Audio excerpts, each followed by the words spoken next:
Alhamdulillah, ini ya, ada yang mengajak putranya juga untuk ikut kuliah.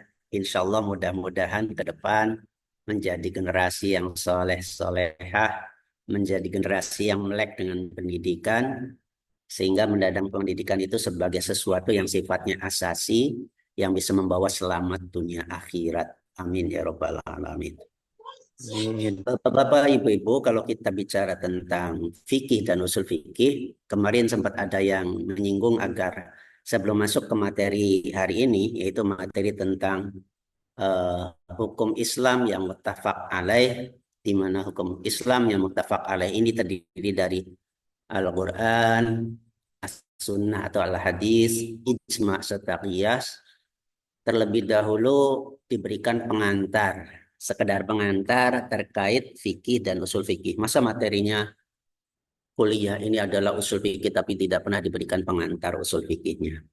Nah, oleh karena itu, sekedar pengantar, maka fikih itu kalau menurut para ulama di antaranya Imam Syafi'i mensepakati yang dimaksud dengan fikih adalah ilmun yubhasu fiha al-ahkam asy-syar'iyyah al-amaliyah bi adillatiha at-tafsiliyah. Ada juga yang menambahkan allati tariquha al-ijtihad. Jadi fikih adalah ilmu yang di dalamnya dibahas mengenai hukum-hukum syariat yang syariat itu melalui amal perbuatan manusia,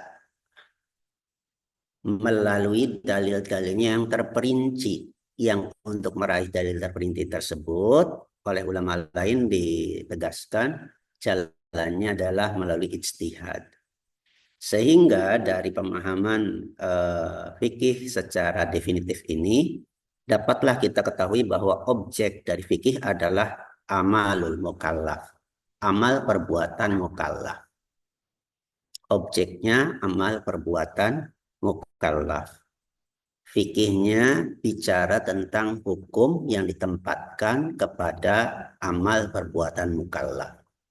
Misal, mukallaf minum khamr, hukumnya apa? Nah, itu bahasanya adalah bahasan fikih.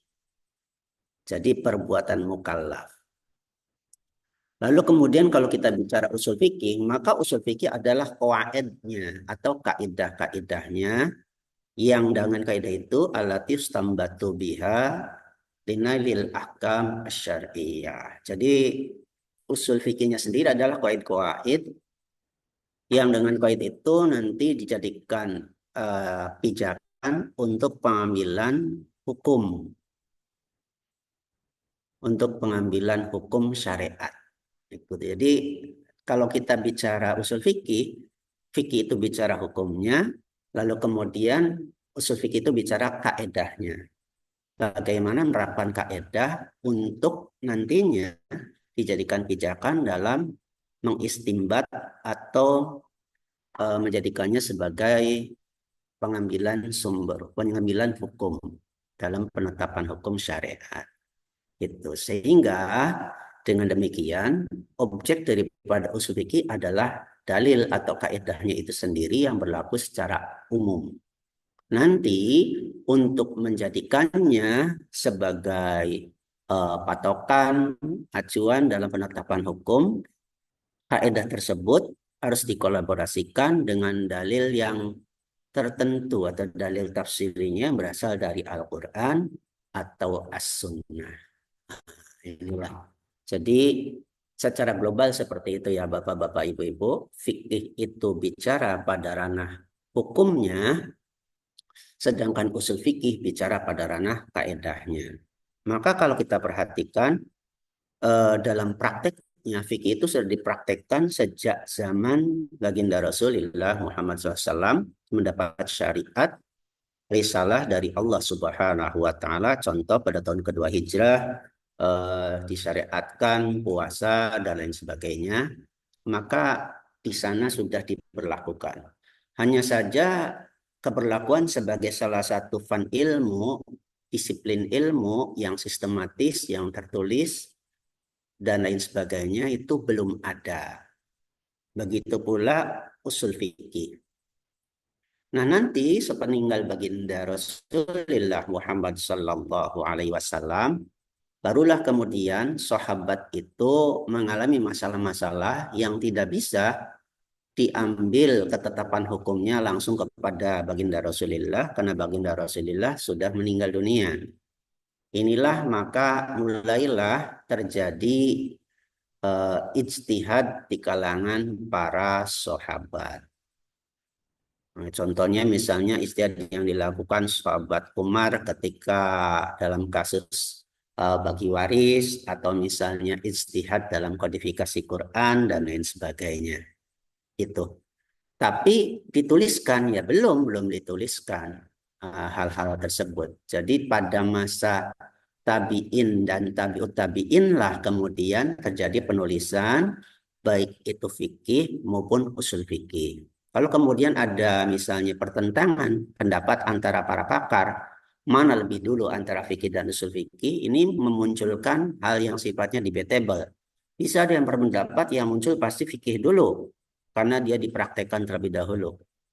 Bisa juga dia berpendapat usul fikih dulu, karena bagaimanapun yang namanya al-aslu la yus'al, al-aslu itu adalah mabuni alaihi ghairuhu. Yang namanya asal itu adalah sesuatu yang padanya sesuatu yang lain didirikan. Jadi tentu saja antara fikih dan usul fikih, kalau dalam pendapat yang ini dikatakan lebih dulu usul fikih. Nah, ini tidak menjadi ranah kita untuk memperdebatkannya karena kita tidak bicara perdebatan antara fikih dan usul fikih, tapi silakan kalau mau misalnya menggali diperbolehkan, itu bagus saja. Tapi yang katakan wajib berdasarkan silabus bagi kita pada kesempatan kali ini adalah membicarakan tentang eh, hukum ya, hukum Islam yang utama yang dikatakan oleh para ulama sebagai al-muttafaq alaih karena nanti berlawanan dengan al-muttafaq alaih ada al-mukhtalaf ilaih. Jadi muttafaq itu ada empat, ada Al-Quran, Al-Hadis, Ijma, dan Qiyas. Sedangkan mukhtalaf itu banyak. Lebih dari 8 kalau tidak salah yang mukhtalaf itu ya Bapak-bapak, Ibu-ibu. Alhamdulillah, ahlan wa sahlan biudurikum. Ini kalau diperhatikan sudah ada 28 peserta. Sebentar saya lihat chat dulu, barangkali penting ada yang ngechat di sini. Hmm, belum terbuka. Mana nih? Chat, chatnya. Mohon maaf izin nyimak Bapak karena ada kegiatan harlah di madrasah. Oh ya, it's okay, nggak apa-apa. Yang penting jangan lupa nanti kalau misalnya diedarkan absen melalui Google Form harus diisi. Teman-temannya juga boleh memberitahukan ke teman yang tidak hadir Zoom saat ini karena kesibukan yang tidak bisa ditinggalkan. Tapi yang terpenting adalah ketika diedarkan Google Form untuk diisi harus ikut ngisi, gitu ya, supaya nanti terdata dengan baik. Baik, Mbak koordinator atau Bapak koordinator atau Mas ini saya panggilnya. Saya udah bisa share file nggak nih? Halo, saya sudah bisa share file, share screen saya udah bisa. Halo, Halo, Pak Nahrawi. bagaimana Pak Husen tadi? Bantu, Pak. Ya, apa saya sudah bisa share screen? Sepertinya sudah, Pak. Pak Asep sudah menjadi co-host. Oh, Ibu Ita yang jawab.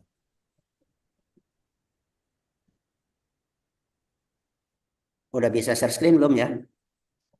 Sepertinya sudah, Pak. Sudah dijadikan co-host sama Pak Rowi. Oke, kita lihat ya. Pelan-pelan aja. Hmm. Kita ambil dari dokumen. Dokumen.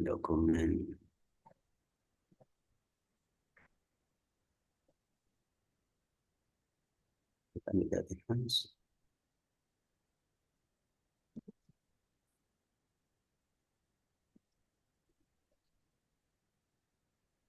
Nah,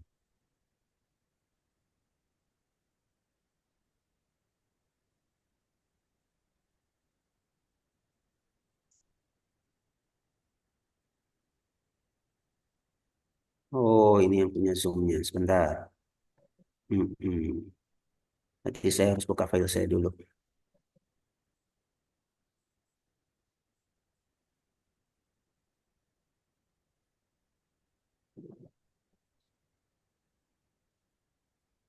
Oke.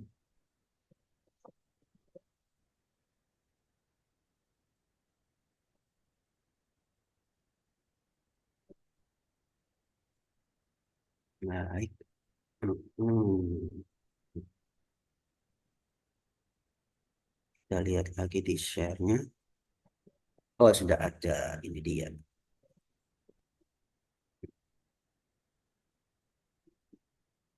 Hmm.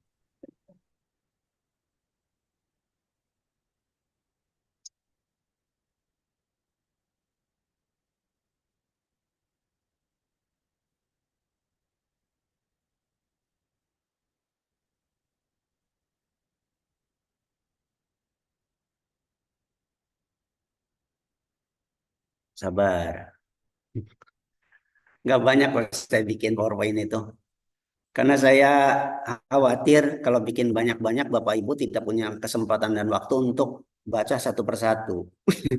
Jadi, jadi nanti mudah-mudahan ini direkam ya Bapak-Bapak Ibu-Ibu. Direkam ya. Sudah Ini saya direkam. okekan ya.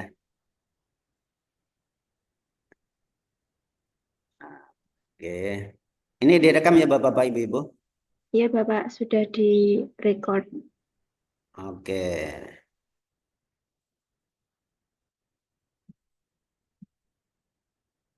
Ini sudah tadi sudah ada kok hilang lagi.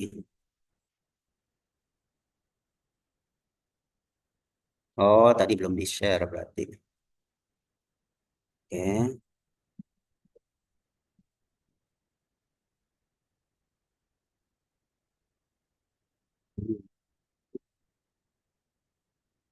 Sudah kelihatan belum Bapak Ibu?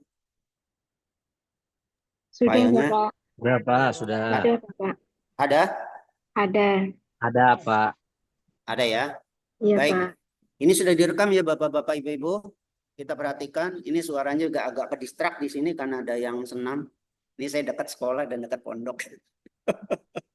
Jadi mohon maaf kalau suaranya agak kedistrak yang lagi senam. Ini hari Minggu soalnya kan hari Ahad. Ada santri yang senam. Keras nggak kedistraknya Bapak-Bapak Ibu-Ibu? Tidak, Pak. Tidak Enggak terlalu ya? berisik. Masih Ya, bisa kedengar ya? iya. Kita mulai aja. Oke. Bismillahirrahmanirrahim. Alhamdulillah wassalatu wassalamu ala Rasulillah Sayyidina Muhammadin ibn Abdullah wa ala alihi wa sahbihi wa mawalah wa la haula wa la quwata illa billah. Fa inna ahsanal hadis kitabullah wa khairul umur awsatuha wa syarrul umur muhdatsatuha fa inna kulla muhdatsatin bid'ah wa kulla bid'atin dhalalah wa kulla dhalalatin finnar. Amma ba'du. Bapak-bapak, ibu-ibu seperti diungkapkan tadi bahwasanya sumber hukum Islam yang muttafaq atau yang disepakati oleh para ulama jumlahnya ada 4. Ini tentu saja jumlahnya beda jauh dengan sumber hukum Islam yang mukhtalaf karena yang mukhtalaf justru lebih banyak. Kalau misalnya dia bertanya kenapa yang mukhtalaf itu justru lebih banyak, kalau saya pribadi melihatnya sebagai suatu kenyataan yang nistaya karena namanya diperdebatkan tentu saja akan muncul opini-opini lalu kemudian pendapat-pendapat yang berbeda yang satu sama lain pasti akan menguatkan pendapatnya tidak langsung menerima pendapat lainnya sehingga pasti akan beranak pinak itu pendapatnya sehingga akhirnya hukum Islam yang mukhtalaf itu lebih banyak daripada yang muttafaq. Kalau kita bicara kemarin tentang mutlak dan muqayyad, maka yang satu itu dibatasi, yang satu itu dibebaskan. Yang mukhtalaf itu dibebaskan, tidak dibatasi. Sedangkan yang muttafaq itu dibatasi. Itu dalam pemahaman kita. Tapi keberlakuan hukumnya yang mutlak justru adalah yang muttafaq. Tentunya dalam hal ini yang ada di urutan pertama yaitu adalah Al-Quran. Itu berlakunya secara mutlak, absolut. Kebenarannya adalah mutlak, kebenarannya adalah absolut. Berbeda dengan Al-Quran, pada hadis itu masih juga ada perdebatan, karena meskipun ada sebagian ulama, contohnya dari kalangan Ahlussunnah yang menyatakan hadis pun kebenarannya adalah absolut, masih ada beberapa orang yang berpendapat kebenaran hadis tidak bisa dikatakan absolut karena masih menyangkut adanya manusia, gitu kan? Kalau Al-Quran tidak demikian. Al-Quran itu adalah firman Allah yang disampaikan. Oleh karena itu, Al-Quran, kalau misalnya kita nukil dari sumber yang saya gunakan ya, di sini yaitu As-Sulam, menyatakan bahwa Al-Quran adalah kalamullah al-munazzal ala Rasulillah Muhammad sallallahu alaihi wasallam al-matlu bil mutawatir. Ya, tentu saja kalau kita misalnya bandingkan dengan sumber lain akan ada perbedaan. Yang lain menyatakan Al-Quran adalah kalamullah al-munazzal ala Rasulillah sallallahu alaihi wasallam biswasitati Jibril alaihissalam, ya kan? Ada tambahan bit tawatur lalu kemudian al-muta'abbad bitilawati. Ya secara umum sebetulnya hampir sama-sama sih satu sama lain. Bahwa Al-Quran secara definitif adalah kalamullah. Berarti kalau bukan kalamullah tidak bisa dikatakan Al-Quran. Yang kedua, al-munazzal ala Rasulillah sallallahu alaihi wasallam. Diturunkan kepada baginda Rasulillah Muhammad sallallahu alaihi wasallam. Kalau turunnya bukan kepada baginda Rasul Muhammad sallallahu alaihi wasallam, maka bukanlah Al-Quran. Lalu kemudian dikatakan al-matlu bil mutawatir, yang disampaikan dibacakan oleh malaikat Jibril secara mutawatir. Artinya setelah malaikat Jibril ada baginda Rasul, ada sahabat-sahabat, sehingga jumlahnya amat banyak, melewati haddut tawatur atau batasan bilangan kemutawatiran suatu redaksi.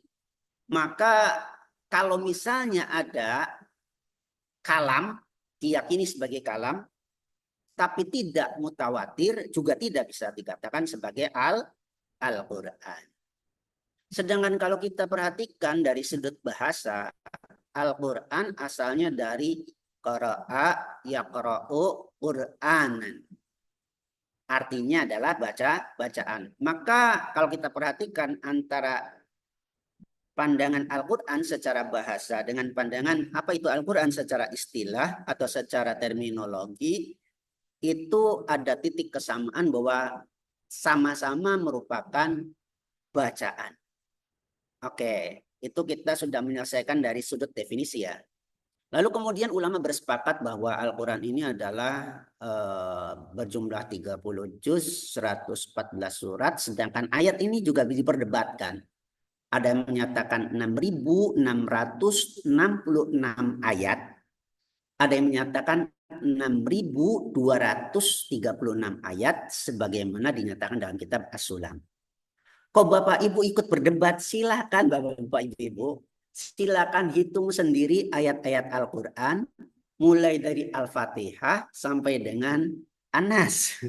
Kira-kira ada yang berkenan nggak nih untuk menghitung kembali? Silakan.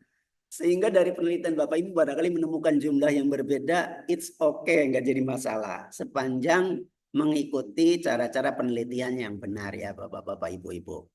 Itu terkait Al-Quran secara definitif, baik etimologi secara bahasa maupun terminologi secara istilah. Kiranya dalam bagian ini tidak ada masalah ya. Saya yakin Bapak Ibu sudah belajar tentang Al-Quran sebelum kuliah di tingkat SMP ada atau MTS barangkali, SMA atau aliyah juga ketemu ya. Dan riwayat tentang ini banyak sekali diceritakan ya. Baik, kita lanjutkan Bapak-Bapak Ibu-Ibu. Berikutnya, Al-Quran ketika itu turun dari Allah Subhanahu wa Ta'ala, lalu ada campur tangan manusia di dalamnya, ya kan? Maka Al-Quran pun tidak lepas dari upaya kodifikasi. Kalau kita mengenal kodifikasi dalam hadis yang dimulai pada masa Umar bin Abdul Aziz, maka dalam Al-Quran, ya Bu, Pak, ini juga terdapat peristiwa kodifikasi atau penghimpunan Al-Quran. Setidaknya bisa dikatakan ada 3 fase kodifikasi, yaitu di masa Rasulullah terjadi kodifikasi, di masa Abu Bakar terjadi kodifikasi, dan di masa Sayyidina Utsman bin Affan terjadi pula kodifikasi atau penghimpunan Al-Quran, tentunya dengan cara, latar belakang, dan alasan yang berbeda. Kita tidak bisa samakan. Karena ada peran manusia di sini, itu mungkin sebabnya dalam beberapa tafsir ya, tentu tidak bisa disamakan dalam kesemuan tafsir. Maksud dari Allah Subhanahu wa taala menyatakan inna nahnu nazzalna dzikra wa inna lahu lahafizun. Karena kalau Bapak Ibu itu berpikir liar, mungkin akan bertanya, kenapa Allah menyatakan nahnu? Yang nahnu itu kalau tidak mutakalim ma'al ghair ya berarti mutakalim atau mu'azzam nafsah gitu kan. Ada ulama menyatakan, oh ini mutakalimnya adalah mu'azzam nafsah. Artinya Allah menunjukkan keagungannya. Ketika seorang mengagungkan keagungannya dalam segi bahasa, maka umum dikatakan dengan bahasa kami. Menunjukkan kekuasaannya bahwa bukan untuk dirinya sendiri, tapi juga mengajak seluruh pengikutnya. Kan gitu ya Bapak-Bapak, Ibu-Ibu. Bisa dipahami ya sampai di sini ya. Itu alasan yang pertama bagi yang menyatakan itu adalah mu'azzam nafsah. Tapi ada juga ulama yang lain yang menyatakan ini adalah mutakalim ma'al ghair. Artinya ketika disampaikan itu ada ajakan juga kepada beberapa pihak lain gitu. Yang dalam hal ini adalah manusia yang diminta untuk turut berperan dalam menjaga kelestarian Al-Quran. Insya Allah di antara Bapak Ibu saya yakin ada yang hafiz Al-Quran atau ada menggunakan istilah hamilul Quran. Dalam masa baginda Rasulullah sampai dengan masa sahabat diberikan istilah Al-Qurro. Orang yang ahli memahami dan hafal Al-Quran. Gitu. Nah, bisa dijelaskan bahwa dalam masa kodifikasi ini melewati 3 fase. Yang pertama itu di masa Rasulullah. Begini Bapak-Bapak, Ibu-Ibu. Di masa Rasulullah itu ternyata terjadi juga peperangan di Bi'ri Ma'unah atau di Sumur Ma'unah. Di sana terbunuh kurang lebih syahid, ya, masa dikatakan terbunuh tidak sopan sekali. Syahid 70 qurra. Bayangkan 70 qurra di antara para sahabat syahid di masa baginda Rasulullah.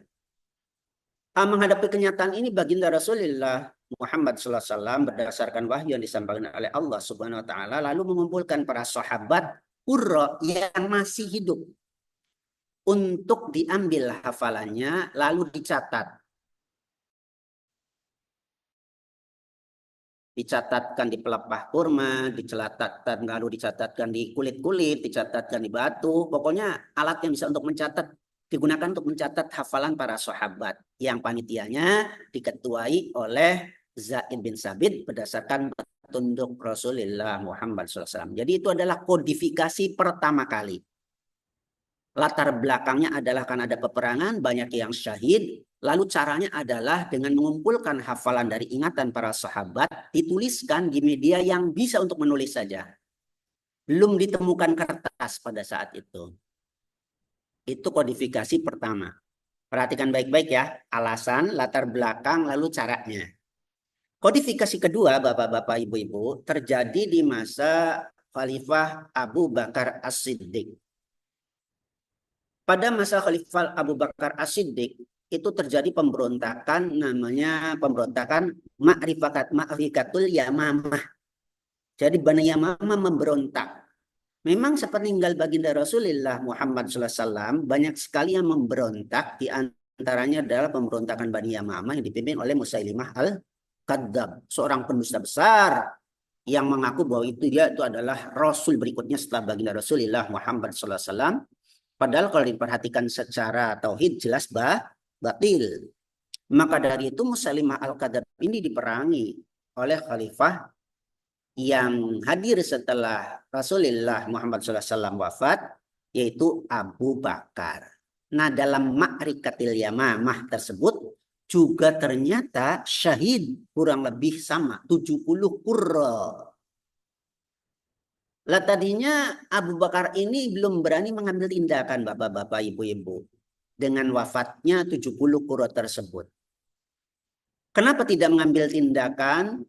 Karena khawatir kalau misalnya dilakukan hal-hal yang tidak pernah dicontohkan dan tidak menemui alasannya setelah Rasulullah wafat itu, maka dikatakan hal yang buruk gitu, bid'ah gitu. Berbeda halnya dengan pemikiran Abu Bakar, Umar justru berpikir tidak demikian. Maka dari itu di antara yang mengusulkan terjadi kodifikasi di masa Abu Bakar adalah Sayyidina Umar. Maka kata para ulama, Umar ini merupakan sosok sahabat yang di samping tegas, kadang-kadang beringas terhadap musuh, tapi juga cerdas bapak-bapak ibu-ibu. Jadi kalau bapak ibu punya anak yang agak nakal sedikit, dibimbing sajalah supaya kenakalannya itu menuju ke arah keberanian dan tetap mengasah kecerdasannya. Jangan ditekan bapak-bapak ibu-ibu, tapi diarahkan agar keberaniannya tetap ada, lalu kemudian diasah juga kecerdasannya. Muncullah nanti sosok seperti Sayyidina Umar Ibnul Khattab. Nah, dari apa yang disampaikan Sayyidina Umar kepada Abu Bakar dengan kekhawatiran sahabat Umar dengan wafatnya 70 qurra tersebut nanti kelestarian Al-Quran akan terganggu dan diingatkan peran manusia di sini untuk turut menjaga kelestarian Al-Quran, dan justru Umar bin Khattab menyatakan kalaupun ada yang menyatakan ini bid'ah, inilah bid'ah terbaik yang saya tahu. Ini yang menguatkan nih. Maka setelah difikirkan berapa lama, Sayyidina Abu Bakar memenuhi saran daripada Sayyidina Umar. Maka dikumpulkanlah yang sudah tercatat tadi di masa Rasulullah, dituliskan dalam lembaran-lembaran yang nanti disebut sebagai mushaf. Nah, ini kodifikasi yang kedua di masa Abu Bakar. Setelah terkumpul dalam mushaf, tulisan-tulisan tadi yang asalnya dari tulang belulang, dari kulit, dari batu-batu, dari kulit kayu, ya kan? Lalu kemudian dititipkan kepada Abu Bakar, mushaf yang pertama ini. Nah, ketika Abu Bakar wafat, maka mushaf tersebut dititipkan kepada sahabat Umar. Ketika Umar wafat, mushaf tersebut dititipkan kepada Sayyidatina Hafsah, putri Sayyidina Umar. Gitu.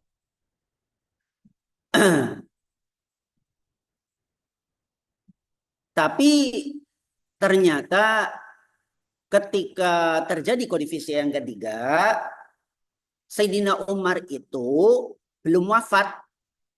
Karena usul untuk melakukan kodifikasi di masa Sayyidina Utsman datangnya adalah dari sahabat Umar.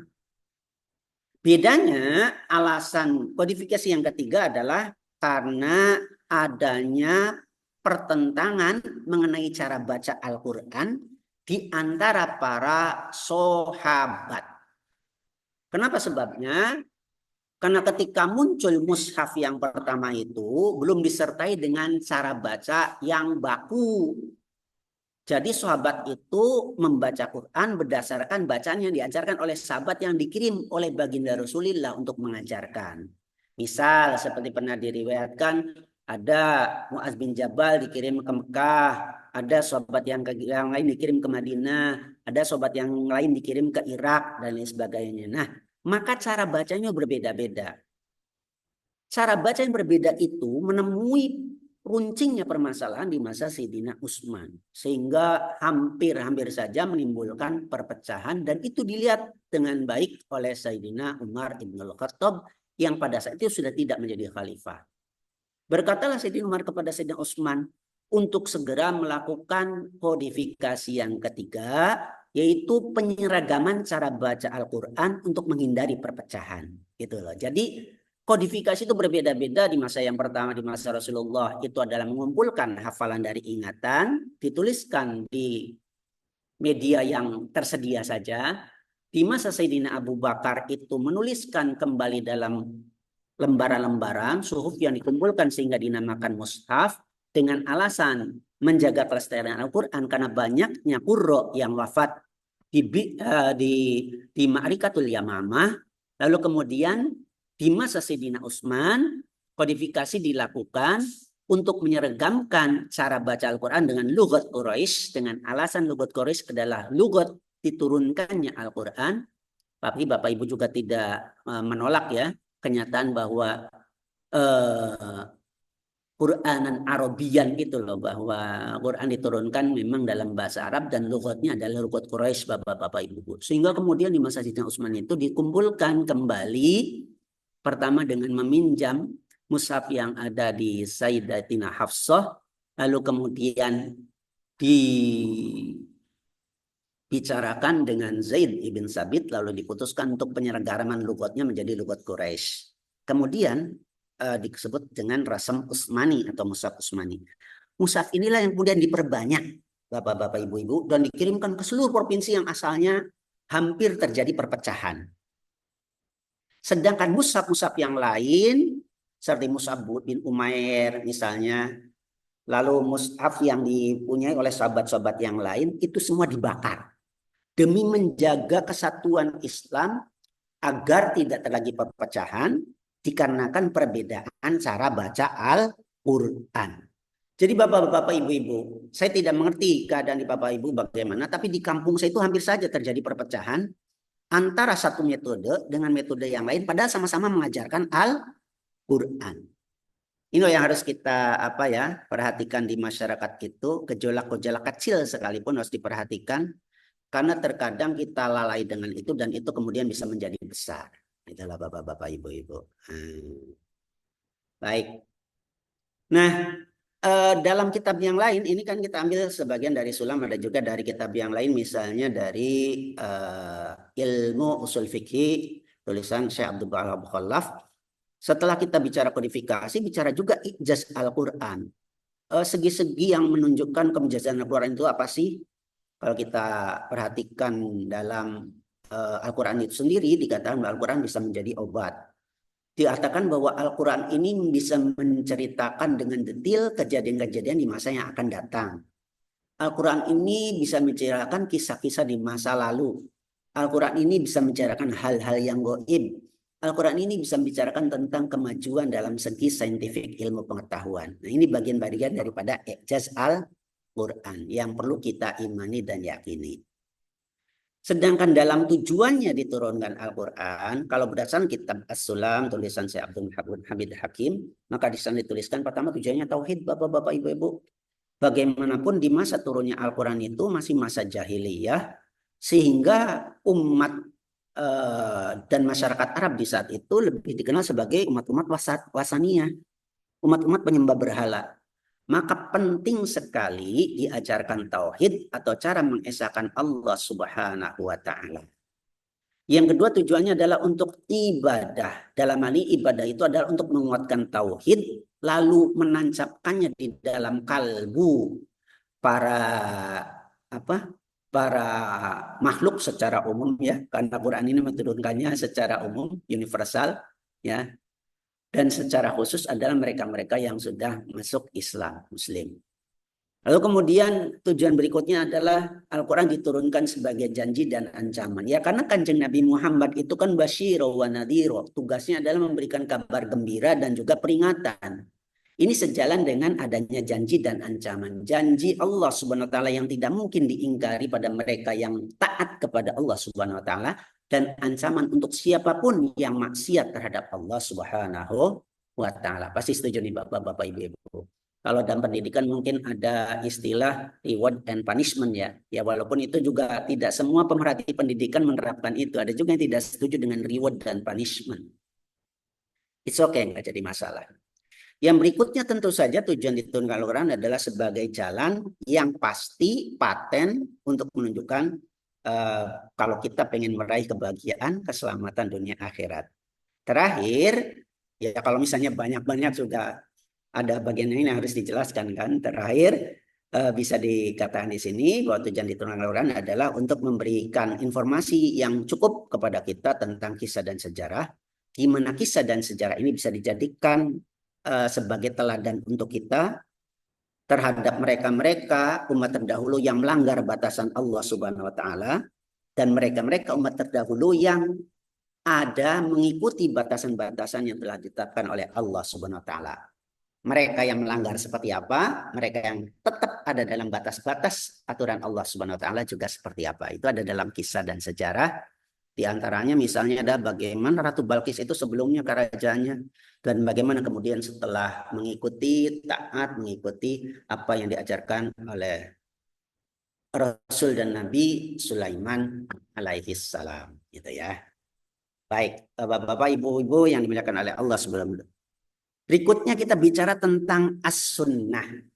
As-sunnah ada juga mengatakan al-hadis. Kalau dalam kitab As-Sulam memang pakai redaksi as-sunnah. As-sunnah secara etimologi artinya adalah thoriqah. Thoriqah itu artinya adalah jalan. Jadi pada dasarnya hadis adalah jalan. Jalan yang dilalui biasa. Maka ada juga yang mengatakan at-tariqah al-mu'tadah. Jalan yang dilalui secara biasa oleh baginda Rasulullah Muhammad SAW. Sedangkan secara istilah yang namanya hadis atau as-sunnah adalah qaulun Nabi sallallahu alaihi wasallam, lalu kemudian fi'luhu wa taqriruhu. Jadi kalau kita perhatikan secara istilah atau terminologi, maka barulah dikatakan sebagai al-hadis apabila memenuhi paling tidak itu merupakan ucapan dari baginda Nabi Muhammad SAW. Itu merupakan perilaku atau perbuatan dari baginda Nabi Muhammad SAW. Atau itu merupakan takrir, diamnya baginda Rasul yang merupakan persetujuan kebolehan untuk dilakukannya sesuatu. Bukan anjuran, bukan perintah, dan bukanlah larangan. Jelas ya sampai di sini ya, kita lanjutkan. Nah, karena kita perhatikan dari segi terminologis itu bisa memunculkan klasifikasi atau pembagian daripada as-sunnah ini, maka muncullah sebagai klasifikasi global as-sunnah. Ada kalanya dikatakan sunnah qauliyah melalui ucapan, ada kalanya dikatakan sebagai sunnah fi'liyah melalui perbuatan, ada kalanya dikatakan sebagai sunnah taqririyah melalui ketetapan. Di mana sunnah qauliyah secara global lagi itu ada kalanya disikapi dengan pasti kebenarannya. Contohnya adalah segala ucapan yang berasal daripada Allah dan daripada Rasulullah Muhammad sallallahu alaihi wasallam. Yang kedua disikapi dengan dipastikan kedustaannya. Ucapan yang seperti apa? Yaitu ucapan yang bertentangan, baik bertentangan dengan Allah, maksudnya Al-Quran, maupun bertentangan dengan Rasulullah, maksudnya bertentangan dengan al-hadis itu sendiri. Yang ketiga disikapi dengan dikuatkan kebenarannya. Apabila ucapan tersebut muncul dari mereka-mereka yang adil.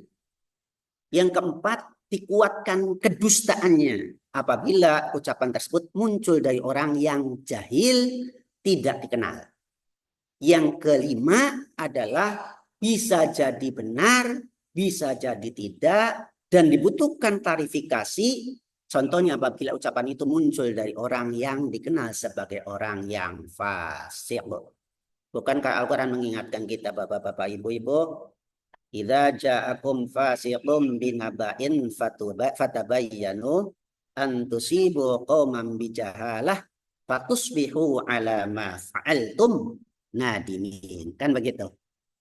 Maka berhatilah bapak-bapak, ibu-ibu, berhati-hatilah ketika mendapati orang fasik yang mengabarkan berita. Contohnya misalnya berita hoax, kita harus hati-hati. Kalau fasik ya jangan diikuti secara langsung, apalagi langsung share aja. Makin kisruh itu dunia permedsosan. Jadi caranya adalah harus cek dan recheck. Tabayyun, klarifikasi. Baru kemudian kalau benar silakan mau di-share kalau ada kemanfaatannya. Benar kalau tidak ada manfaat lebih baik tidak ikut nge-share. Gitu lah ya. Itu qauliyah secara umum. Secara khusus, misalnya dalam tinjauan ilmu hadis, maka nanti qauliyah ini dibagi menjadi dua yang masyhur atau yang dikatakan sebagai qaul jumhur. ada khabar mutawatir. Kenapa disebut khabar? Ya karena sunnah qauliyah lebih dikenal sebagai istilah khabar. Ada khabar mutawatir, ada khabar ahad.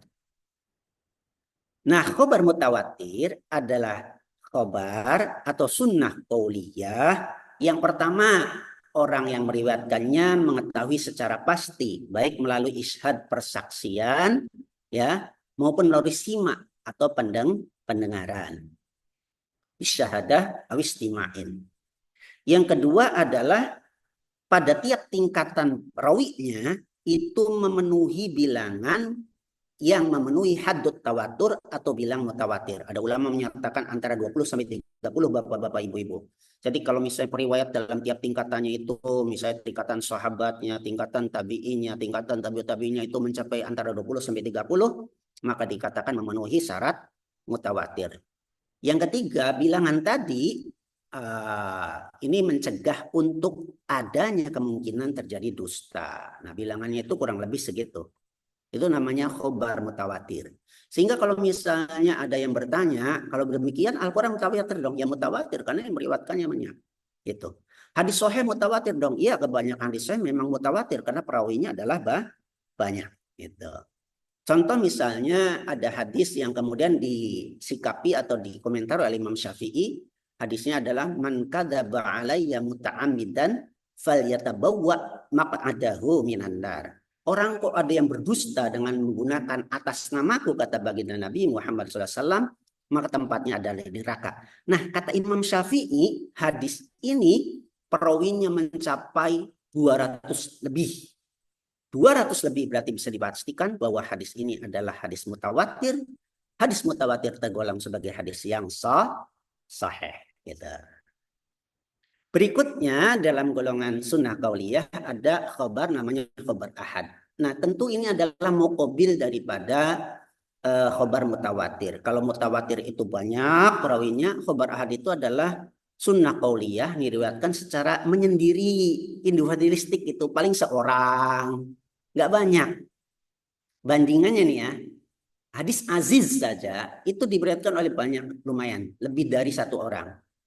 Azizum marwisnaini aw salasa. Dalam Baikuni ya Bapak-bapak Ibu dikatakan bahwa namanya hadis aziz itu diriwayatkan pada tiap tobakotnya oleh 2 atau 3 orang. Gitu ya. Nah, yang unik kalau dalam sumber yang lain di samping khobar mutawatir, khobar ahad juga dimasukkan di dalamnya ada masyhur. Gitu. Jadi kalau masyhur itu pokoknya yang meriwayatkannya lebih dari 3 itu namanya masyhur. Tapi itu bukan qaul jumhur, bukan qaul yang banyak pengikutnya. Yang banyak pengikutnya sunnah qauliyah itu ya hanya 2. Khobar mutawatir atau khobar ahad. Sudah. Kita lanjutkan. Klasifikasi dalam sunnah berikutnya adalah sunnah fi'liyah. Nah, sunnah fi'liyah ini banyak macamnya Bapak-bapak Ibu-ibu. Jadi kita memperhatikan perilaku baginda Nabi. Ada kala perilaku baginda Nabi itu adalah suatu gerakan yang manusiawi. Misalnya baginda Nabi dikatakan dalam hadis muttaqian posisinya itu. Nah, muttaqiannya baginda Nabi di saat itu juga adalah merupakan sunnah fi'liyah. Atau misalnya ada cara sebetulnya tidak terkait ibadah baginda Nabi, kita berdiri bagaimana. Itu juga dikatakan sebagai sunnah fi'liyah. Bapak Ibu mau contoh itu dikatakan sebagai mencontoh sunnah fi'liyah baginda Nabi. Atau ada kaitannya dengan cara yang itu pensyariatan. Contohnya misalnya duduk dalam sholat, cara minum, cara berpakaian. Ini juga dikatakan sebagai sunnah fi'liyah. Contohnya adalah dalam sebuah hadis dinyatakan yalbasun Nabi sallallahu alaihi wasallam al-qamisa fawqal ka'baini. Nah, ini merupakan salah satu hadis yang menunjukkan fi'liyahnya baginda Nabi, bahwa baginda Nabi ketika memakai pakaian itulah fawqal ka'baini. Si pakaian itu tidak menjuntai ke bawah sampai kena lantai gitu, sampai dengan kena tanah gitu enggak. Tapi fawqal ka'baini, di atas mata kaki. Kalau orang Jawa nyebutnya itu di atas kemiren. Saya orang Jawa soalnya. Jawa tapi ngaku Sunda. Namanya Asep soalnya. Nah, berikutnya yang dikatakan sunnah fi'liyah juga adalah sesuatu yang sebetulnya mukhtas bin Nabi. Ini diyakini oleh banyak ulama, termasuk di dalamnya adalah NU yang mengikuti sunnah wal jamaah yang menyatakan bahwa nikah lebih daripada itu adalah sunnah fi'liyah yang mukhtas bin Nabi. Lebih dari 4 loh ya. Karena kitanya itu hanya sampai 4, itu pun dengan syarat kalau bisa adil. Tenang ibu-ibu, saya bantu ibu-ibu. Jadi bapak-bapak, kalau tidak bisa adil, sekalipun ekonomi kuat, nggak usah nyabang buka toko di mana-mana. Nggak usah. Setiap tikungan ada, nggak usah bapak-bapak. Ya, karena sunnah fi'liyah yang itu adalah mukhtas bin Nabi. Terakhir dalam golongan sunnah fi'liyah atau klasifikasi sunnah fi'liyah ada yang namanya sunnah yang merupakan mubayyan dari hal yang mujmal. Contohnya adalah ketika perilaku Nabi menunjukkan bagaimana sih sholat 5 waktu, kaifiatnya, bagaimana kaifiat berwudu, bagaimana kaifiat haji, bagaimana kaifiat umroh, dan ikut dilakukan melalui contoh perbuatan bagi Nabi, itu namanya sunnah fi'liyah. Terakhir dari golongan klasifikasi sunnah ada sunnah taqririyah. Banyak sekali contohnya. Di antaranya adalah ketika sahabat makan hayawan dob. Orang bilang sejenis biawak. Tapi kalau misalnya bapak ibu searching nanti ketemu hayawan dob. Itu hayawannya jelas berbeda dengan biawak. Dia itu termasuk hayawan yang binatang yang apa ya. Boleh dikata ramah kepada manusia. Tidak termasuk binatang yang galak gitu, nggak termasuk binatang yang seperti itu. Dia ramah kayak hewan piaraan gitu, dan tidak makan daging bapak-bapak ibu. Dia termasuk herbivora, hayawan dob itu. Nah, baginda Nabi tidak ikut makan, tapi waktu sahabat itu makan-makan, baginda Nabi tidak menyalahkan, tidak memerintahkan, tidak menganjurkan, tidak melarang, diam. Nah, diamnya Nabi menunjukkan adalah boleh, dan ini dikatakan sebagai sunnah taqririyah. Yang kedua adalah diamnya Nabi ketika ada sahabat melaporkan cara bersuci mereka. Karena mereka mungkin di antara sahabat itu ada yang sudah menerima hadis tentang tayamum, ada yang belum. Maka ketika mereka berhadas besar, pada saat itu tidak bertemu air di perjalanan, ada yang guling-guling, ada yang melakukan tayamum, ada yang diam menunggu sampai nanti bertemu dengan air. Gitu. Dan perilaku itu ternyata tidak dipersalahkan oleh baginda Nabi. Baginda Nabi hanya diam. Gitu ya. Itu namanya sunnah taqririyah. Baik. Nah, kehujahan daripada Al-Quran tentunya menempati kedudukan yang pertama. Karena bagi Nabi menyatakan taraktu fikum amrayni ma in tamassaktum bihima lan tadillu abada kitabullah wa sunnatur rasulih. Jadi urutan pertama adalah kehujahannya adalah Al-Quran, urutan kedua adalah al-hadis atau as-sunnah. Lalu dilanjutkan dengan urutan yang ketiga, sekarang adalah ijma. Ijma, bapak-bapak, ibu-ibu, secara bahasa asalnya maknanya adalah ittifaq. Ijma secara bahasa adalah ittifaq. Ijma artinya adalah sepakat atau berkumpul. Kalau sepakat ya berarti berkumpulnya pendapat kan begitu. Kumpulnya pendapat disetujui namanya sepakat kan. Nah, sedangkan ijma menurut istilah atau terminologi adalah ittifaqu ummati Muhammadin sallallahu alaihi wasallam ba'da wafatihi fi asrin minal aqsar al-amri minal umur. Kalau dalam kitab lain ditambahkan al-waqi'ah. Kok ditambahin al-waqi'ah, Pak? Ya. Karena harus jelas di sini bahwa yang dikatakan sebagai ijma adalah sepakatnya umat baginda Nabi Muhammad SAW setelah wafatnya baginda Rasulullah Muhammad SAW dalam satu masa di antara beberapa masa-masa setelah wafatnya Rasulullah SAW, pada suatu masalah di antara beberapa masalah yang belum ditemukan ketetapan hukumnya pada saat dipertanyakannya masalah itu. Gitu. Itu namanya ijma, Bapak Ibu. Nah, kalau bicara klasifikasi atau penggolongan, ijma ini terbagi jadi dua, Bapak Ibu. Ada ijma namanya ijma sareh, ada namanya ijma sukuti. Ya, Bapak Ibu, ada ijma sareh, ada ijma sukuti. Kapan ijma dikatakan ijma sareh? Ya kalau tadi semua mujtahid ya dalam satu masa secara sepakat menyepakati ketentuan hukum pada suatu masalah yang dipertanyakan pada saat itu, ya, setelah wafatnya baginda Nabi Muhammad SAW. Seluruhnya mujtahid Umat di masa itu sepakat. Itu namanya ijma yang sifatnya sharih. Kalau misalnya yang kedua, ijma sukuti adalah ijma yang merupakan kesepakatan dengan melihat diamnya sebagian ulama, ya, mujtahid, tapi diam ketika melihat perbuatan dari mujtahid di tempat lain, ya, tapi tidak karena menentang. Jadi ketika ada mujtahid di sebagian tempat, mujtahid yang lainnya itu tidak menentang, diam saja. Namanya ijma sukuti. Berarti kesepakatan ulama yang di tempat lain tersebut disepakati juga dengan ulama lainnya. Contohnya adalah kesepakatan yang dilakukan oleh Ahlu Madinah.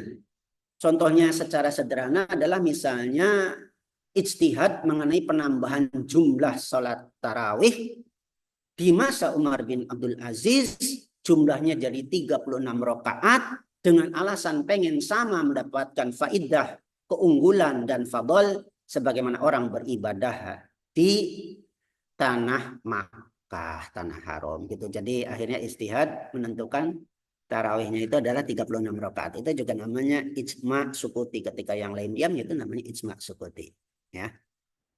Nah, bapak-bapak, ibu-ibu yang dimuliakan oleh Allah Subhanahu wa taala. Lalu bagaimana dengan kehujahan ijma ini? Kehujahan ijma bapak-bapak, ibu-ibu hanya diketahui ketika hujah itu ijma itu dilakukan. Karena tidak mungkin diketahui kalau kesepakatan ini tidak terjadi. Itu yang pertama. Yang kedua, kehujahan ijma itu hanya disepakati dan diterima ketika dia kembali merujuk kepada Al-Quran dan hadis, bapak-bapak, ibu-ibu. Karena Allah Subhanahu wa taala mengingatkan, fa in tanaza'tum fi syai'in farudduhu ilallah war rasul. Maka kembali kepada Allah dan kembali kepada Rasul, maksudnya adalah kembali kepada Al-Quran dan kembali kepada As-Sunnah rujukannya. Keluar daripada itu, maka kehujahan ijma tidak bisa lagi diterima. Gitu, ya. Terakhir, yang terakhir ini bapak-bapak ibu-ibu dibahas tidak tuntas. Kenapa? Karena nanti bapak-bapak ibu-ibu akan ketemu lagi dalam materi kias. Nanti insya Allah dalam aplikasinya. Jadi teorinya nggak banyak di sini. Hanya sedikit. Yang pertama adalah kias secara definitif dan kehujahan kias itu sendiri. Pembagian kiasnya nanti. Jadi secara definitif kias itu menurut bahasa artinya adalah membandingkan sesuatu atau mencari persamaan. Kalau secara istilah adalah mengikutkan hukum dari masalah sekarang yang terjadi yang belum ada ketetapan hukumnya dengan masalah yang sudah terjadi di masa sebelumnya atau di masa Rasulullah Muhammad sallallahu alaihi wasallam. Misalnya dengan catatan ada jamek atau ada sesuatu yang menjadi kesamaan di antara kedua permasalahan tersebut. Itulah namanya kias secara terminologis. Jadi nanti kalau kita bicara kias secara mendalam, ada syarat kias. Aslunya seperti apa, far'unya seperti apa, jamiknya di mana. Baru kemudian bisa diberlakukan kias tersebut. Baik kias itu masuk dalam kias aulawi atau kias syibhi dan lain sebagainya. Ya. Nah, kehujahan kias ini kuat sebagai menduduki kedudukan yang keempat. Karena dalam suatu riwayat, Mu'az bin Jabal pernah ditugaskan ke Mekah lalu ditanya oleh baginda Rasul, "Hei Mu'az, kalau misalnya kamu ditugaskan ke sana, lalu kemudian kamu menghadapi suatu masalah, apa yang akan kamu lakukan?" Mu'az menjawab dengan tegas, "Saya akan berpegang kepada kitabullah. Kalau misalnya masalah tersebut tidak jelaskan dalam Al-Quran, apa yang kamu lakukan? Saya akan berpegang kepada sunnah Rasulullah. Kalau tidak temukan dalam Al-Quran dan sunnah Rasulullah," kata Mu'az, "ajtahidu bi ra'yi, saya ijtihad dengan pendapat saya dengan rujukan kepada Al-Quran dan Al-Hadis." Inilah menurut para ulama cikal bakal daripada ijtihad yang merujuk kepada qiyas. Wallahu a'lam bishawab. Terima kasih atas kesempatannya, mudah-mudahan bisa dipahami dan rekamannya mudah-mudahan jelas ya bapak-bapak ibu-ibu. Mohon maaf kalau tadi sempat kedistrak sama mereka yang senam. Mudah-mudahan yang senam sehat. Secara jiwa raga bapak-bapak ibu juga walaupun belum senam barangkali tetap ikut sehat secara jiwa raga karena tidak terganggu dengan adanya kedistrak dengan senam tadi. Terima kasih. Silakan barangkali ada yang mau ditanyakan. Kalau tidak ada ya kita tutup. Oke ya. Sharingnya saya tutup ya. Materinya sudah selesai. Silakan dibuka kesempatan untuk bertanya ya. Bapak-bapak, ibu-ibu. Tapi kalau tidak ada, kita tutup gitu aja. Mau bertanya, Pak. Ya, silakan. Ini kan Silakan. Dengan Bapak siapa? Di mana dan pertanyaannya apa? Insya Allah kalau bisa dijawab, kalau nggak bisa PR. Silakan, Pak. dengan Ihsan Mukorobin dari Jogja, kelas Baik, B24. silakan Ustaz Ihsan. Mau bertanya, ini kan materinya itu kan tentang usul fikih ya, Pak. Baik ya. Lantas apa perbedaan antara fikih, usul fikih dan juga kaidah fikih? Iya. Baik, baik, baik, baik. Ini itu Bagus saja, Pak. pertanyaannya. Terima kasih. Saya juga ucapkan terima kasih untuk pertanyaan yang masuk. Terima kasih Ustadz Ihsan Mukorobin. Baik. Terima kasih atas pertanyaan. Terima kasih atas kesempatan yang diberikan. Nanti bisa Iya, menyusul Pak. pertanyaan-pertanyaan berikutnya. Sebelumnya saya tanggapi dulu. Tapi sebelum saya tanggapi, saya juga akan mengajukan pertanyaan kepada semua yang hadir dulu. Karena ini sempat disinggung di permulaan pertemuan yang waktu jumlah partisipannya masih 17 orang. Saya menjelaskan secara ringkas tentang pengantar fikih dan usul fikih, dan di sana dijelaskan apa perbedaan fikih, usul fikih, dan kaidah fikhiyah di sana. Ada yang pengen ikut menjelaskan lagi? Silakan Bapak-bapak Ibu-ibu yang tadi hadir di pertemuan dari awal ya, ketika partisipannya masih 16-17 orang. Ada? Saya berikan kesempatan dulu kepada Bapak Ibu untuk mereview kembali. Barangkali cukup jelas tadi pengantar fikih, usul fikihnya, dan kaidah fikihnya. Silakan Bapak Ibu. Ada? Ya? Ini sebelum saya jawab, nanti saya ingatkan, jangan lupa di akhir muncul dulu ya semuanya di layar ya, untuk diambil dokumentasinya. Dan jangan lupa kelas juga mengambil dokumentasi yang dibutuhkan ya. Terus kemudian jangan lupa pula untuk mengisi Google Form, lalu kemudian diserahkan kembali ke saya untuk nanti pada kesempatannya saya input ke portal akademik. Baik, tidak ada ya Bapak Ibu, saya ulangi ya. Mungkin tadi kurang menyimak, semua sibuk dengan kesibukannya masing-masing karena namanya juga pagi di hari yang untuk keluarga ya, weekend. Baik, fikih, usul fikih dan kaidah fikih. Kalau bicara perbedaannya dari fikih, usul fikih, dan kaidah fikih, maka seperti tadi dijelaskan, kaidah fikih ini masuk di dalam usul fikih, karena yang namanya usul fikih adalah qawaidnya atau kaidahnya. Kaidah dalam rangka kaidah tersebut digunakan untuk istimbat hukum, ya, untuk istimbat hukum syariat. Di mana kaidah-kaidah ini bicaranya adalah kaidah-kaidah ijmali atau kaidah-kaidah yang kulliyah atau kaidah-kaidah yang global, yang berlaku secara global pada suatu permasalahan. Nah, untuk kaidah ini diberlakukan sehingga menjadi suatu ketetapan istimbat nantinya, maka ini harus dikolaborasikan dengan kaidah-kaidah yang tafsili atau yang terperinci yang diambil dari Al-Quran dan hadis itu. Nah, nanti Bapak Ibu akan mendapatkan contohnya bagaimana kaidah itu diberlakukan untuk istimbat hukum, insya Allah dalam amar dan nahi. Tapi sedikit saya berikan gambaran, misalnya kaidah secara umum dari amar, al-amru lil wujub. Kita masukkan kaidah yang sifatnya ijmali ini, maka dimasukkan dalam kaidah tafsilinya. Apa kaidah tafsilinya? Misalnya tentang perintah sholat. Misalnya aqimis sholat, inna sholata tanha 'anil fahsya'i wal munkar. Maka dalam ayat yang merupakan kaidah tafsili itu ditemukan eh, kata atau kalimat ya, kalimat aqimi itu ya. Ya, itu kan kalimat fiil. Fiilnya fiil amar. Amar adalah menunjukkan kepada lil wujub, wajib. Maka bisa disimpulkan berdasarkan kaidah ijmali dan kaidah tafsilinya bahwa hukum melaksanakan sholat 5 waktu adalah wajib karena al-amru tadullu alal wujub atau al-amru lil wujub gitulah. Jadi itu kaidah fikih itu ada dalam usul fikihnya. Karena kaidah-kaidah yang digunakan untuk istinbat hukum namanya adalah usul fikih.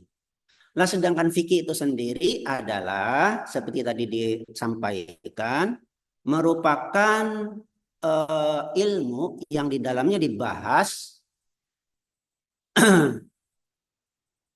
cara untuk menentukan hukum-hukum syariat berdasarkan dalil-dalil yang terperinci.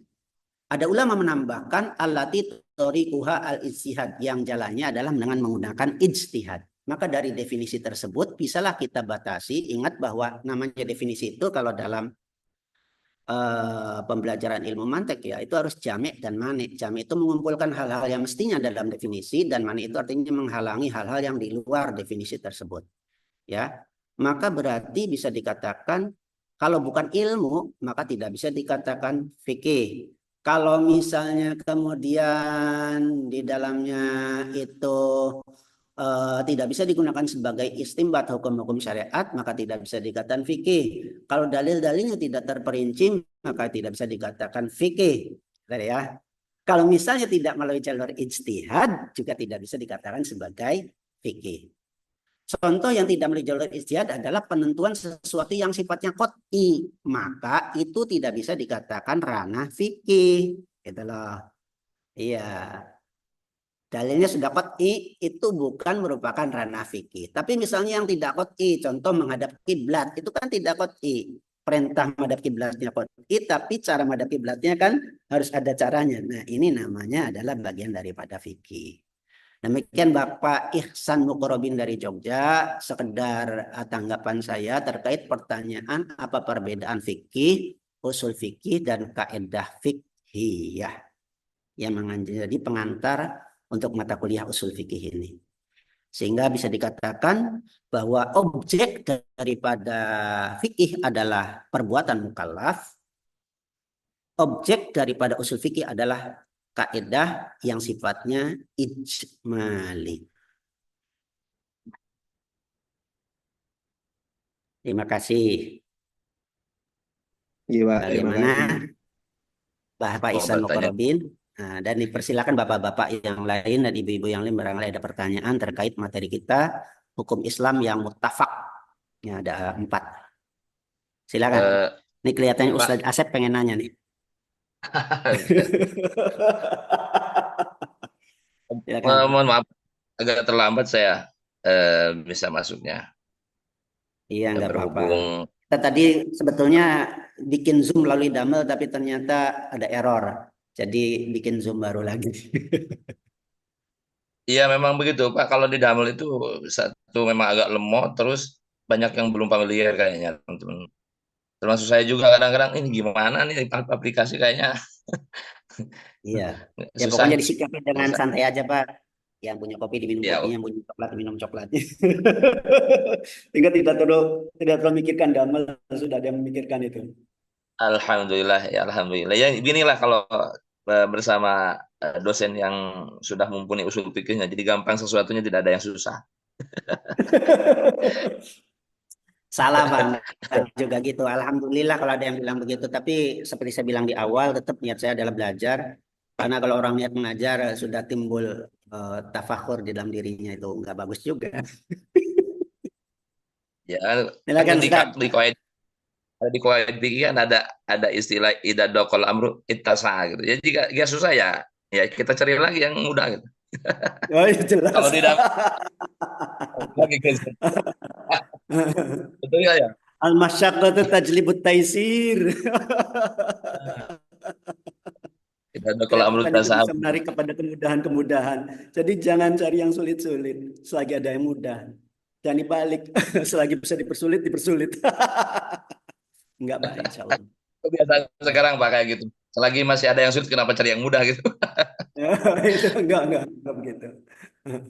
Nah gini Pak, istilah tadi fikih itu sebetulnya di masyarakat mungkin, ya termasuk saya sendiri lah, karena saya, kalau Iya. Bapak panggil saya Ustadz berarti itu doa ya, mudah-mudahan.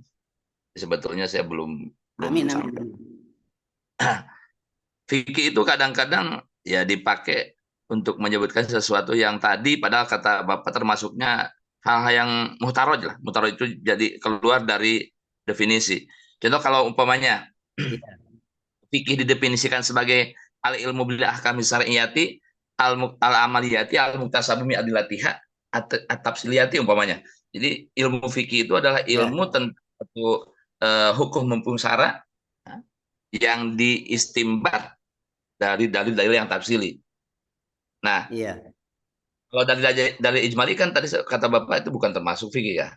Atau kalau bukan termasuk ranah ijtihadiyah berarti juga itu bukan termasuk ranah fikih. Fikih. Berarti Iya, ya berarti kewajiban atau hukum wajibnya sholat, hukum haramnya khamar, atau hukum haramnya maisir atau judi itu berarti bukan termasuk fikih bahasanya Pak ya. iya, kalau menurut orang yang mengambil definisi dengan ditambahkan alati torikuha al istihad, maka hal-hal yang sifatnya qot'i sudah ada diputuskan dalam Al-Quran secara jelas, tidak ada penentangan itu, ya tidak termasuk dalam ranah fikih.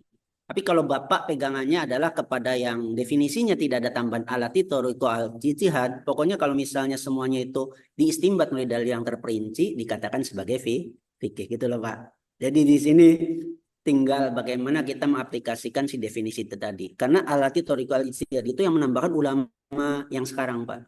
Ulama mutaakhir, bukan ulama mutaqaddimin. Ulama mutaqaddimin rata-rata berpendapat cuma sampai yang biadilatiha at-tafsiliyah. Oh, jadi tidak ada latih toriko dia ya. Iya. Tapi semuanya bisa dibuktikan. Maksudnya kita tidak bisa juga menyalahkan secara ekstrim ulama mutaakhirin yang menyatakan ada tambahan alati torikuhal ijtihad. Seperti contohkan tadi untuk dalil-dalil yang sifatnya zoniyah, ya bisa. Bapak itu memang harus ada ijtihad dulu. Gitu loh Pak. Baru nanti yang ada ijtihadnya dia masukkan ke dalam ranah fikih. Yang pasti tidak bisa masuk ke dalam ranah fikih gitu. Karena sudah diputuskan secara pasti. Dan itu bukan berarti kajian lagi gitu. Jadi di sini kita karena kita sudah di ranah perguruan tinggi, saya coba menawarkan dua pendapat itu Pak.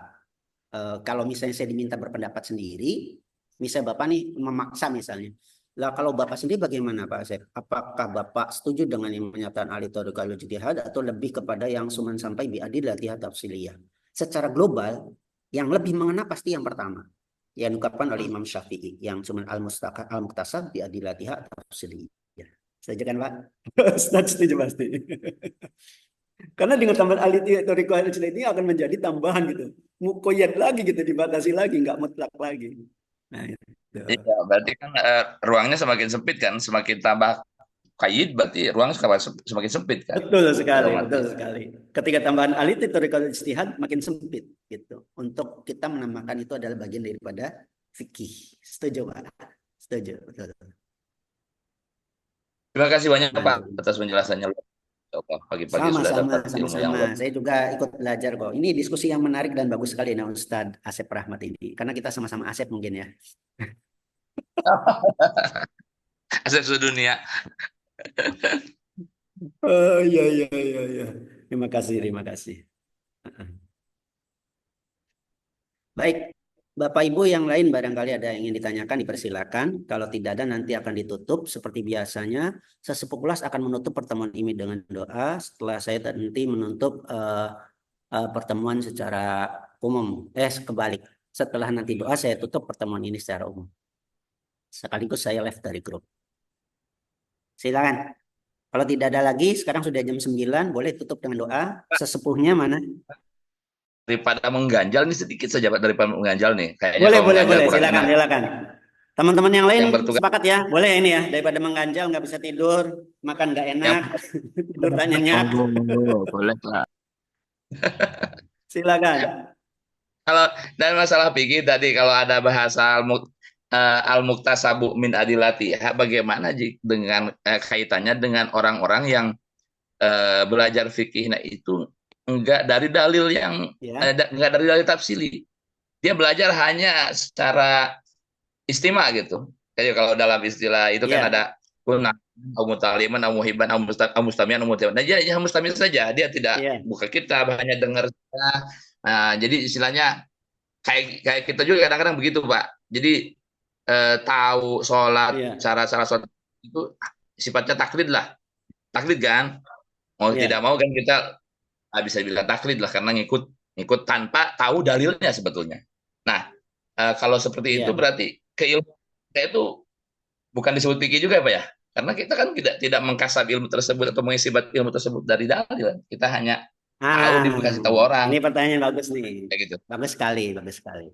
Secara umum, mencari ilmu agama hukumnya adalah wajib. Setuju kan ya?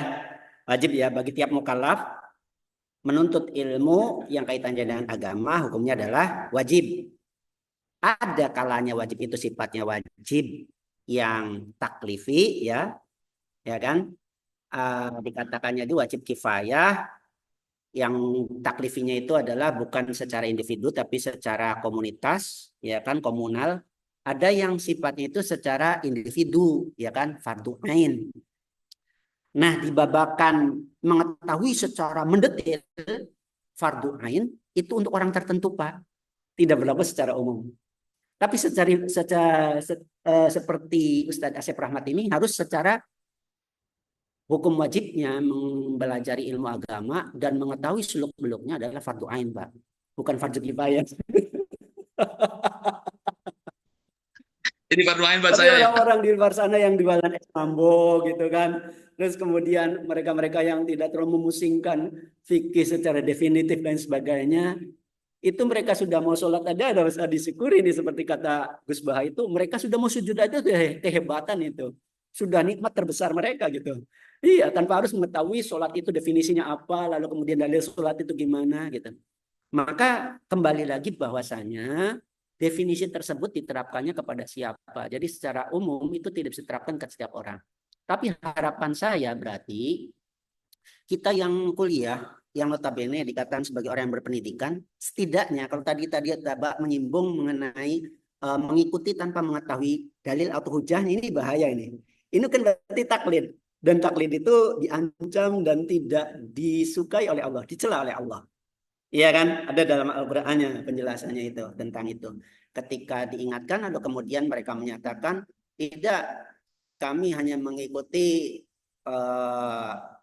nenek moyang kami meskipun kemudian kami tidak tahu apakah mereka itu termasuk orang yang mengetahui atau orang yang diberikan petunjuk. Ini kan gila. Maka setidaknya kita ini adalah paling tidak bukan taklid tapi ada di derajat ittiba, ya kan? Ini ada di materi nanti minggu depan kalau nggak salah ya kita bicara mengenai ijtihad, ittiba dan taklid. Sebentar. Ini apa namanya? Mau habis baterainya. Mana ya charger?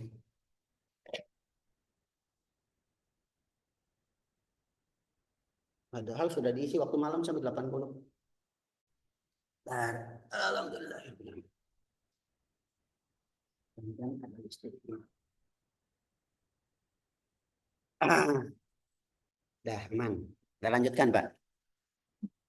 Sehingga ini sebagai pengantar sebelum ketemu nanti minggu depan lagi insya Allah ya. Mudah-mudahan minggu depan juga lancar karena ketemunya secara asinkron untuk saya rencananya. Loli damal. Jadi Bapak Ibu kayaknya nanti terbimbingnya hanya absensi. Lalu kemudian ketika sudah ketemu nanti asinkronusnya. Mudah-mudahan mulai lancar. Kerjakan saja tugas-tugas yang ada di dalamnya. Materinya dibaca. Insya Allah materinya saya buat dalam bentuk PowerPoint supaya lebih gede-gede tulisannya. Mengingat Bapak Ibu sudah banyak yang seangkatan dengan saya. Generasinya bukan generasi Z ya. Ada yang X, Y, dan lain sebagainya. Saya buat PowerPoint yang tulisannya gede-gede gitu. Latihannya ya nanti dikerjakan saja. Itu minggu depannya insya Allah itu. Tapi ini pengantar yang bagus. Jadi harapan saya kita yang berpendidikan ini setidaknya ittiba, jangan sampai taklid, jangan sampai dikatakan sebagai orang yang tidak mengetahui. Qabulu qaulin, tapi dia la ya'lamu bihujjatiha. Ini kan bahaya. Mengikuti pendapat tapi tidak mengetahui hujjah atau alasannya, bahaya. Tapi jadilah orang yang setidaknya qabulu qaulin wa ya'lamu bihujjatiha, dan juga mengetahui dalil atau alasan-alasannya. Ya kalau ijtihad kan berat ya. Kalau sampai kedudukan ijtihad kan berat. Bazul wuski lil hukmi asy-syar'i bitariqatin mahsusin, atau misalnya dikatakan bukan bitariqatin mahsusatin, tapi melalui jalan yang merupakan jalan yang dipersyaratkan untuk ijtihad gitu kan. Itu kan barangkali berat. Nah, makanya setidaknya jangan taklid Bapak-bapak Ibu-ibu, tapi ittiba. Dan kalau sampai derajat ittiba, saya yakin Bapak-bapak Ibu-ibu tuh fikihnya sudah al-mutasab bi adillatiha at-tafsiliyah. Setuju?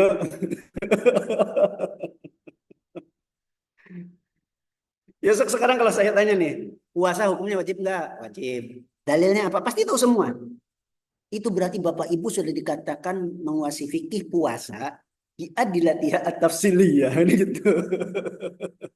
Loh kan Pak, tadi Ya, disebutkan Bapak-bapak, Ibu-ibu. kan bukan termasuk bagian fikih Pak. Karena bukan semua sudah tahu semua. Nggak ada ijtihad di situ. Iya. Iya kan kalau cari contoh jangan sulit-sulit Bapak. Iya kan? Cari contoh itu yang mudah, Ustaz. Jadi bisa diterima oleh semua orang dan mudah dipahami. Oh, masalah puasa. Coba kalau misalnya bicara masalah ilah, kan agak sulit. Li'an. Masalah Jadi dihab. yang sederhana aja puasa, kan dalilnya gampang gitu. Makasih Gitu ya. banyak Pak. Penjelasannya Iya. luar biasa.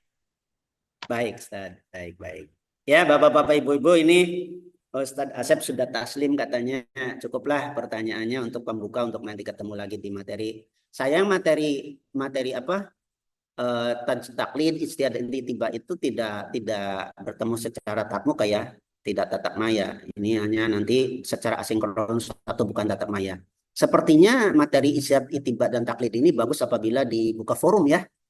Mudah-mudahan forumnya nanti lancar. Kalau forum di Damel nggak lancar, kita pindah aja nantinya ke forum yang ada di portal ya, Bapak-bapak Ibu-ibu. Kayaknya portal itu lebih lancar forumnya. Karena di semester yang lalu saya juga menggunakan portal untuk forum itu. Itu saja sih Bapak-bapak Ibu-ibu. Kalau Bapak-bapak Ibu-ibu tidak ada lagi yang ingin ditanyakan selain tadi yang ditanyakan oleh Ustadz Asep Rahmat, lalu Ustadz Ihsan Muqarrabin dari Jogja. Silakan ditutup, diawali dengan doa dari sesepuh, lalu kemudian nanti akan ditutup secara umum oleh saya. Setelahnya jangan langsung bubar, ambil dokumentasi dulu. Ya, baik. Dipersilakan kepada sesepuhnya. Saya aminkan saja. Halo. Monggo Pak Asep. Halo, silakan. Dipimpin Ya, Pak doanya. Sesepuh. Bu Gin aja, Bu Gin. Sepuh, bini sepuh. Ada bini sepuh, Bu. Ya, silakan. Ya kalau nggak ada ya Pak, nggak apa-apa, saya mohon izin. Baik, silakan Ustaz. Ya. Allahumma sholli wa sallim wa barik ala sayyidina wa habibina wa syafiina maulana Muhammad sallallahu alaihi Allahumma wasallam. Allahumma sholli wa sallim Amin. alaihi. Amin. Hamd ni'amika ya rabbana lakal hamd. Amin. Jalali wajhi wa azim sultan. Amin. Ya ala sayyidina Muhammad wa ala sayyidina atantab tahulana biha abu wa barik taysir wa taglaku biha wa basyari wa ta'fir wa takunu lana biha wa nasira ya ni'mal maula wa ya ni'man nasir. Allahumma anfa'na bima 'allamtana. Allahumma anfa'na bima 'allamtana. Allahumma anfa'na bima 'allamtana wa 'allimna ma wa 'allimna wa 'allimna ma yanfa'una wa zidna min karamika ilman nafi'an bi rahmatika ya arhamar rahimin. Allahumma arzuqna fahman nabiyyin wa hifdzal mursalin ilhamal malaikatil muqarrabin bi rahmatika ya arhamar rahimin. Rabbina fid dunya hasanah wa fil akhirati hasanah wa adzaban nar. Subhana rabbika rabbil izzati amma yasifun wa salamun 'alal mursalin walhamdulillahi rabbil alamin. A'udzu billahi minasyaitonir rajim. Bismillahirrahmanirrahim. Bismillahirrahmanirrahim. Alhamdulillahirabbil alamin. Arrahmanirrahim. Maliki yaumiddin. Iyyaka na'budu wa iyyaka nasta'in. Ihdinas siratal mustaqim. Siratal ladzina an'amta 'alaihim ghairil maghdubi 'alaihim waladdallin. Rabbi ighfirli wa liwalidayya lil mu'minina. Amin. Amin ya rabbal alamin.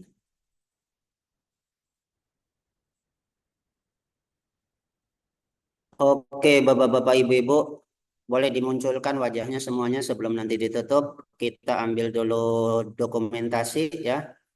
Ini kok di saya munculnya setengah sih ya. Gimana nih cara mengaturnya? Apa ini dari admin barangkali ya? Sehingga layarnya, oh dari view. Coba saya klik view dulu.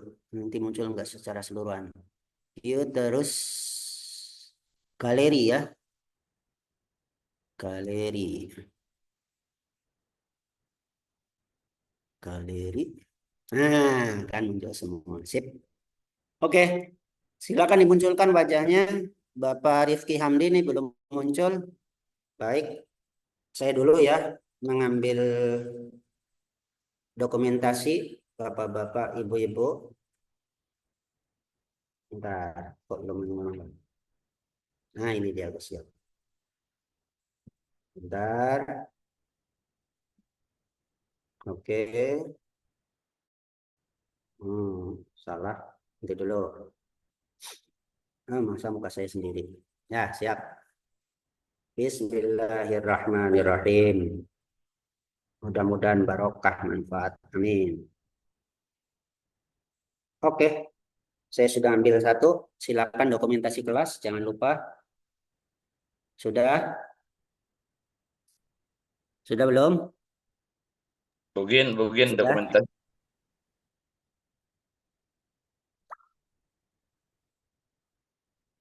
Sudahkah dokumentasi kelasnya? Bugin, adakah Bugin di situ? Ibu Ita Punamasari biasanya ngambil dokumentasi kelas. Sudah? Jangan Ada pada bubar dulu bersuara. ya. Pak Isan Mokorob ini langsung nggak kelihatan. Ada belum selesai. Jadi tadi di dokumentasi wajahnya nggak ada. Sudah? Dokumentasi kelas sudah? Nanti dikirim di grup juga supaya yang lain bisa lihat di sana. Tapi ingat yang dijadikan acuan untuk absensi atau presensi kehadiran adalah pengisian Google Form ya. Sudah semua? Terima kasih atas kehadirannya. Akhirnya wallahu a'lam bishawab. Subhanakallahumma bihamdik asyhadu an la ilaha illa anta astaghfiruka wa atubu ilaik. Allahumma aftah alaina hikmataka wansur alaina rahmataka wa dzakirna ma nasina ya dzal jalali wal ikram. Allahumma aftah lana futuhal arifin wa faqina bid-din wa fahamna fahma nabiyyin waj'alna ibadakas salihin al alimin as-sa'ilin bi rahmatika ya arhamar rahimin walhamdulillahi rabbil alamin. Wa qawlu minkum wallahul muwaffiq ila thariq. Wassalamualaikum warahmatullahi wabarakatuh. Terima kasih Bapak Ibu. Mohon maaf ada banyak kekeliruan. Assalamualaikum warahmatullahi wabarakatuh. Saya sekaligus izin live ya. Terima kasih. Ya. Saya paham.